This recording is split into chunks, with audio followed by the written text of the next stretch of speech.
வணக்கம் நண்பர்களே. ஒரு சிற்றெரும்பு, ஆனால் அது பெரிய காலணி என்றால் செருப்பு, ஷூ, அதை சொல்கிறேன். காலணிகளின் கீழ் மிதிப்படும் பொழுது அதால் தப்பிக்க இயலாது. இது யதார்த்தமான உண்மை. தினமும் நம் காலணியின் கீழ் பல எறும்புகள் மரித்து கொள்கின்றன.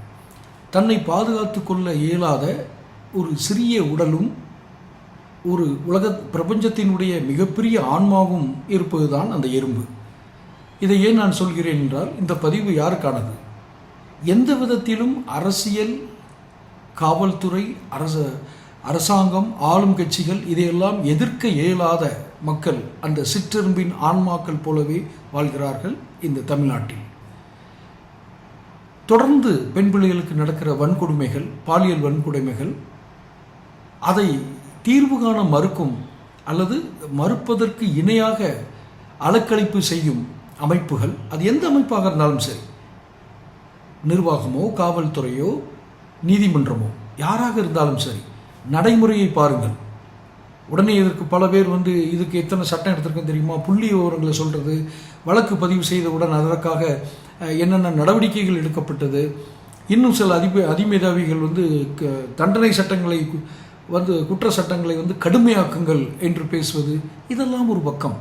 ஆனால் எறும்புகள் மிதிபட்டு கொண்டே இருக்கின்றன, அதுவும் வலுவான காவல்துறையின் காலணிகளால்.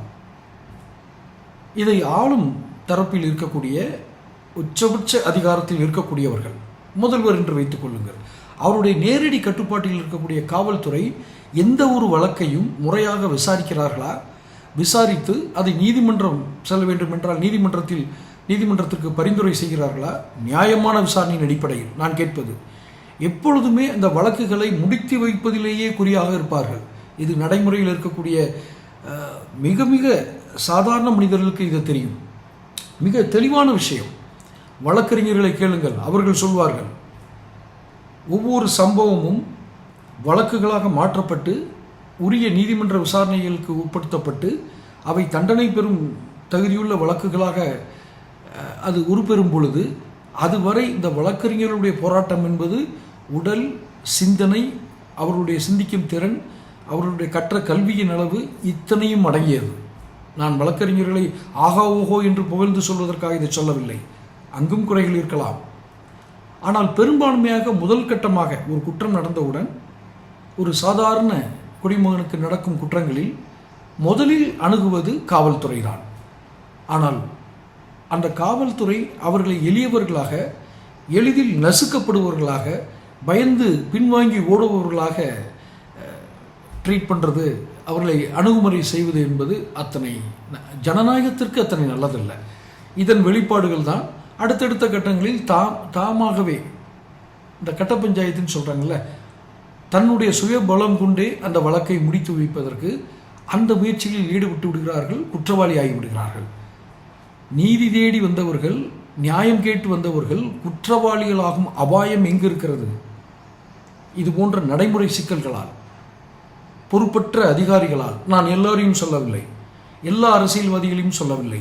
பொறுப்புடன் நடந்து கொள்ளும் அதிகாரிகளும் அரசியல்வாதிகளுக்கும் என் சிறந்தாழ்ந்த நன்றிகள். ஆனால் பொறுப்பற்ற சிலரின் செயல்களால் அத்தனையும் அடிபட்டு போய்விடுகிறது. இன்று பல குற்ற வழக்குகளில் நேரில் ஆஜராகி அந்த வழக்குகளை எதிர்கொள்ளும் மக்களிடம் கேளுங்கள். இந்த அதிகார வர்க்கத்தின் கீழ் எப்படி ஒரு என்ன சொல்றது, அடிமைகளாக அவர்கள் நடத்தப்படுவார்கள். யாருக்கும் இங்கு நியாயம் கேட்டு செல்பவர்களுக்கெல்லாம் பெரிய மரியாதை கிடைத்து விடாது. அன்லெஸ் அவங்க சில பவர்களோடு போகணும். பவர்னா வழக்கறிஞர், எல்லாவற்றுக்கும் இது சாத்தியமில்லை. இப்படி அடிப்படை தளமே இத்தனை பலவீனமாக இருக்கும் பொழுது இங்கு குற்றவாளிகள் எந்த தளங்களிலிருந்து உருவாக்கப்படுகிறார்கள் என்பது புரிகிறதா? குற்றவாளிகள் குற்ற செயல்கள் சடன் ப்ரோவோகேஷன் சொல்லுவாங்க, உடனடியாக எழும் பெரு உணர்ச்சி காரணமாக தங்களுக்கு நியாயம் இங்கு கிடைக்காது, இந்த அமைப்புகளிடமிருந்து நாம் நியாயம் பெற முடியாது, நாம் நசுக்கப்படுவோம், நமக்குரிய நீதி கிடைக்காது என்று நினைக்கும் என்ற முடிவுக்கு வந்துவிட்ட மனிதர்களை யோசித்து பாருங்கள். அவர்களில் பலம் வாய்ந்தவர்கள் தான் குற்றவாளிகளாக மாறுவார்கள். அவர்கள் குற்றவாளிகளாக மாறுவதற்கு ஒரு தகுந்த சமூக தளம் இங்கு இருக்கிறது. பொறுப்பற்ற அதிகாரிகளுடைய காரியங்கள் இருக்கிறது. ஒரு பாடலில், பழைய பாடலில் சொல்கிற மாதிரி, எந்த குழந்தையும் நல்ல குழந்தை தான் மண்ணில் பிறக்கையிலே, அது நல்லவராவதும் தீயவராவதும் அன்னை வளர்ப்பதில்லைன்னு சொல்லுவாங்க. ஆனால் இங்கு சமூகம் அவர்களை எப்படி, இந்த அதிகார வர்க்கங்கள் எப்படி அவர்களை கையாளுகிறது என்பதிலும் இது அடங்கியிருக்கிறது. இந்த பதிவினுடைய ஆதங்கம், இது ஆதங்க பதிவு தான். இந்த பதிவினுடைய ஆதங்கம் என்ன? ஐயா, தயவு செய்து இந்த அரக்கர்களிடமிருந்து சாமானிய மக்களை காப்பாற்றுங்கள். இந்த பெரிய காலனிகளிலிருந்து சிறிய எறும்புகளை காப்பாற்றுங்கள். தேர்தலில் நீங்கள் கொடுக்கும் வாக்குறுதிகளை எல்லாம் மக்கள் மறந்து விடுவார்கள். காரணம், அன்றாட வாழ்வியல் சவால்கள் என்பது வேறு தளத்தில் இருக்கிறது. நீங்கள் செய்யும் காரியங்கள் எல்லாம் இன்னொரு தளத்தில் இருக்கிறது. உங்கள் நோக்கங்கள் எல்லாம் தேர்தலில் வெற்றி பெற வேண்டும், தேர்தல் அரசியலில் வெற்றி பெற வேண்டும் என்பதை நோக்கியே தான் இருக்கிறது. சமூக அடித்தட்டுகளில் இந்த அதிகார வர்க்கங்களினால் பாதிக்கப்பட்டவர்களுடைய நிலை, அதான் சொன்னேன், அவர்கள் எறும்புகள் என்று.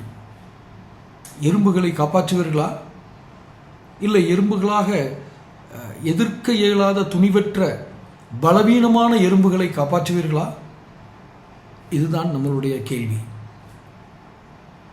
மிக சாதாரணமாக கடந்து செல்ல வேண்டிய விஷயம் அல்ல இது. தேர்தலில் வெற்றி பெறுவதற்காக எத்தனையோ முயற்சிகளை செய்கிறார்கள். இந்த சிந்தனையும் சற்று எடுத்துக்கொள்கள் என்று என்னுடைய தாழ்மையான வேண்டுகோள். இதில்தான் உண்மையான அந்த நாட்டினுடைய ஜனநாயக கட்டமைப்பே இருக்கிறது. ஆகவே எறும்புகளுக்காக பேசுகிறேன், நான் எறும்புகளுக்காகவே பேசுகிறேன். அப்படி காப்பாற்றுபவர்கள், நல்ல இருதயம் உள்ளவர்கள், சிறந்த அதிகாரிகள், இவர்களெல்லாம் பாராட்டப்பட வேண்டியவர்கள். அவர்களை விட்டுவிடுங்கள். ஆனால் பெரும்பான்மையாக இருக்கும் இந்த மக்களை குறித்து தான் நான் பேசிக் கொண்டிருக்கிறேன். தொடர்ந்து பேசுவோம். சேனல் சப்ஸ்கிரைப் பண்ணிக்கங்க.